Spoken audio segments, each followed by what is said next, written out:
Hi there. These comments are for RR. I am Michael from OTC OnlineTOEFLCourse.com, and you're doing my some speaking and writing practice today. And I actually have the writing rubrics right here. And my goodness, did you write a very, very strong essay here? So yours was some think they can learn better by themselves than with a teacher. Others think it's always better to have a teacher, which you prefer.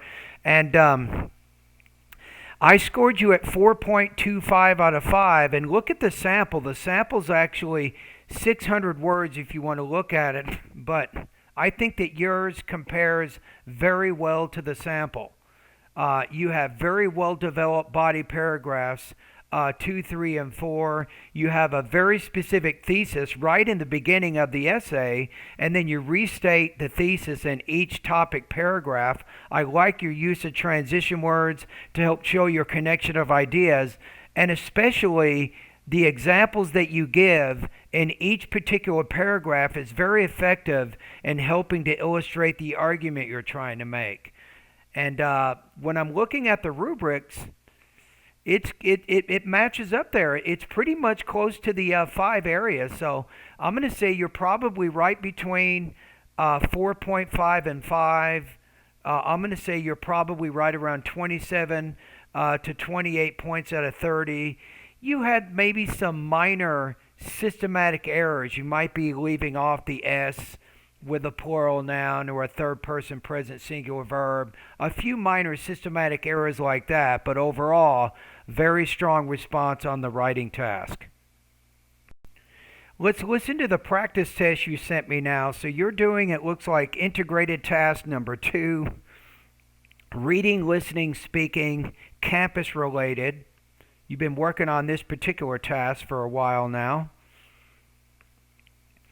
Okay, I think I'm ready. So let's listen to it. And for the record, it's been wonderful to watch your growth in your speaking and your writing. It's incredible at how driven and how focused you are in your studies. I mean, not only do you send me speaking and writing practice, you do it almost every day. In fact, some days I get behind trying to keep up with your practice. Amazing, amazing, amazing, amazing at how this is a good example of what happens when you consistently practice your language skills over a month or so. You have made so much improvements or so many improvements in both the writing and the speaking areas. Okay, here we go. Let's listen to your speaking practice test. The letter is about the addition of an evening computer class, and in the conversation, the man expresses his opposition to this idea.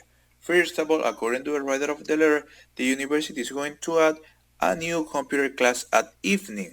This is because they think that this is the most cost-effective solution for this problem. Okay. Moreover, the writer suggests that this idea is going to reduce the amount of a student in the morning shift. Second of all, the man in the conversation thinks that this is not a good idea, and then he later on explained that most of the students are occupied at night with their family, their homework, or their jobs. Furthermore, the speaker believes that the best solution for this problem is to buy new computers, which have been becoming cheaper with the pass of time, and the computer room is huge enough for this computer. For these two reasons, the man disagrees with the proposal. Okay, so I think your score is between 3.0 and 3.5, right? That's where I would put you right now. So let's listen to it one more time. The letter is about the addition of an evening computer class, and in the conversation, the man expresses his opposition to this idea. Okay, this is a good introduction, kind of shows a connection of both the reading and the listening passage. First of all, according to the writer of the letter, the university is going to add a new computer class at evening. I would say in the evening. Or if you say at, you could say at 7 p.m. in the evening. So when you use at, you have to have a very specific time after that. This is because they think that this is the most cost-effective solution for this problem. Okay. Moreover, the writer suggests that This idea is going to reduce the amount of a student in the morning shift. In the morning shifts or the morning class sessions. So be careful of the word shifts. You have the ish, shifts. Second of all, the man in the conversation thinks that this is not a good idea, and then he later on explained that most of the students are occupied at night with their family, their homework, or their jobs. Okay? Furthermore, the speaker believes that The speaker believes. Don't forget that third person S there. And I don't think that's a major problem, by the way, for the TOEFL. I think you can still score high even without putting the S there. The solution for this problem is to buy new computers, which have been becoming cheaper with the pass of time, and the computer room is which have become, let me check your language use here, occupied at night with their family, their homework, or their jobs. Furthermore, the speaker believes that the best solution for this problem is to buy new computers, which have been becoming cheaper with the pass of which have not been, but which have become cheaper with the passing of time. So you had a little bit of problems trying to form your present perfect tense there. time, and the computer room is huge enough for this computer. For these two reasons, the man disagrees with the proposal. Okay, I got it. About the addition. Okay, so I think that you're between about 24 and 26 points out of 30. I think that's a pretty good estimate. Hopefully you wouldn't plateau at 25. But I think for the most part, your topic development is absolutely very, very strong. It's very nicely organized, complete, accurate. You're explaining all the information that you need to explain in a very organized manner. So for the most part, I think you had maybe one problem with language use. Delivery, this is where you're having a little bit of trouble. Your speech is generally clear. You have some minor difficulties with your pronunciation.